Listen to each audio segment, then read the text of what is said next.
Namaskar. I am Kritika Goyal, talking today about the microfinance institutions rules, the regulatory framework. So, if you live in a rural area or follow the financial news, you have probably heard of microfinance institutions, also known as MFIs. They give small loans to help people start a business. But here is a big question that arises. Can you deposit your hard-earned savings with them? The answer might surprise you. So, to know the answer, let's break down the regulatory rules in India that protect your money. Moving forward, we will understand this topic in three major parts. Understanding the RBI rules for MFIs, the three pathways for rural savings, and lastly, the protection mechanism and the summary. So, moving forward, let us first understand what is microfinance. You all might know about it. Microfinance refers to small financial services like loans, savings, insurance, and credits provided to low income individuals who do not have access to traditional banking. So, who does it mainly helps? It mainly helps poor households, the self-help groups, small entrepreneurs, and the rural women. For, for obvious reasons, the women empowerment. The main goal of this is the financial inclusion, bringing everyone into a formal financial structure. Now, understanding the RBI rules for microfinance. The core rule, the important one, no deposits for NBFC MFIs. The most important rule is to remember is this. In India, companies registered as NBFC MFIs are not allowed to take deposits from the public. They are licensed to give loans but not to keep your savings. Why? Because RBI wants to keep lending and saving completely separate to keep your money safe. As written here, NBFC MFIs are only lenders. They operate exclusively as lending institution, providing microfinance services to undeserved population. It cannot accept public deposits. Regulatory mandate strictly prohibits them from accepting any kind of deposits from the public. It is majorly because of the financial system stability. Deposit restrictions safeguard overall financial system. Then next is the consumer protection from risk. So these rules protect the consumers from any institutional failure by separating the lending and the deposit functions. And lastly, lending versus deposit function. As I was already talking about, it separates and distinguishes the lending and deposit taking, ensuring the accountability and reducing the systematic risk.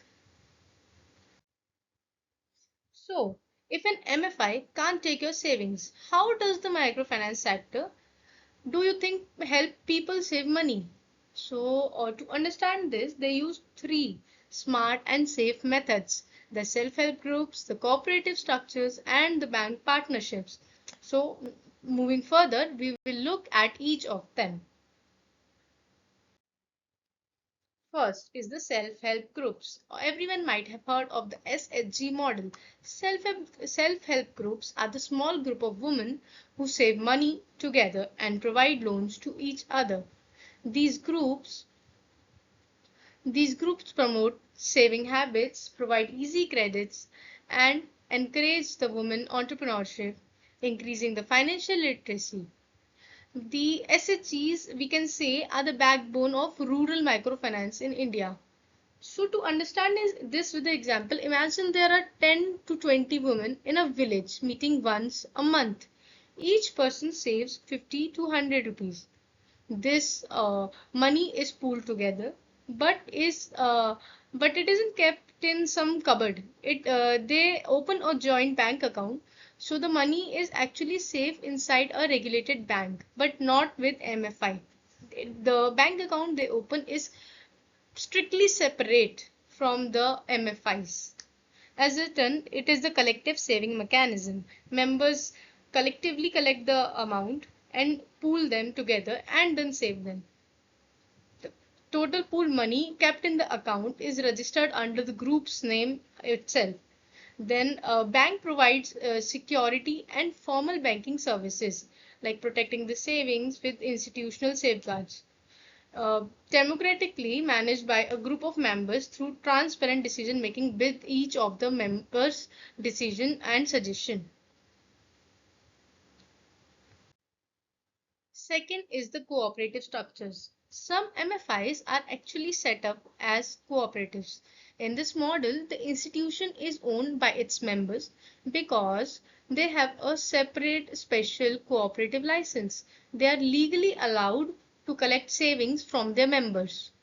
However, these are usually registered by state laws, which adds a layer of protection. If we understand, cooperative societies are member-owned financial institutions. They are legally authorized member-owned entities that collect and the savings from members through a democratic structure. This democratic structure here means the one member, one vote principle, ensuring equal representation of each and every one. Then these members' savings receive protection through cooperative structure, regulations as provided, and the transparent financial management system, knowing each and every in and out of the money that they are depositing.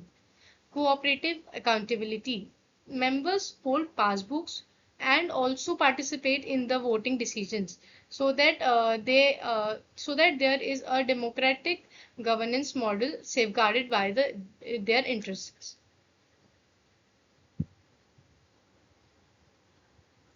If we have to understand in a small term, they provide small loans, they encourage community based development, they work on trust and collective responsibility.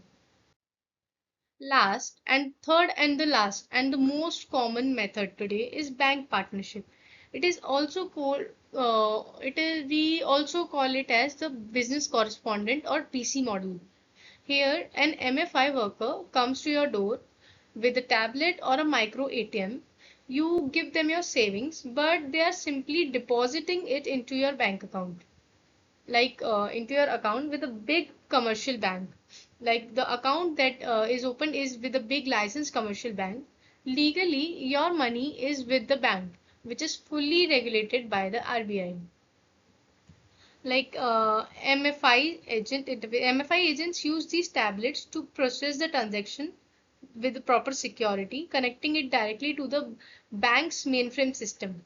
Then your savings is maintained directly with the bank, not with the MFI. So they here the savings has no role with the MFIs. They bank hold the full regulatory responsibility for all of the deposits. So it is the bank who is responsible for it. And lastly, the advanced technology that they provide enables the encryption, the secure transaction process, and the data protection. So, you might think, why make it so complicated?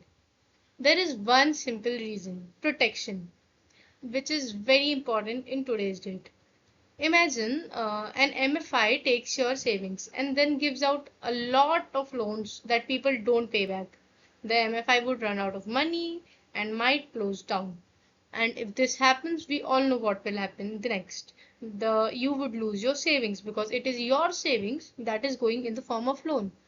By keeping your money in a bank or a regulated cooperative, RBI wants to ensure that even if MFI faces any problem, your hard earned money will always be there, remaining safe and untouched, that you can use. Why? So there are three main reasons: the core protection principle, the separation of risk, and the regulatory safeguards. Lastly, the key takeaway is in India, pure play NBFC MFI cannot accept public deposit to keep your money safe.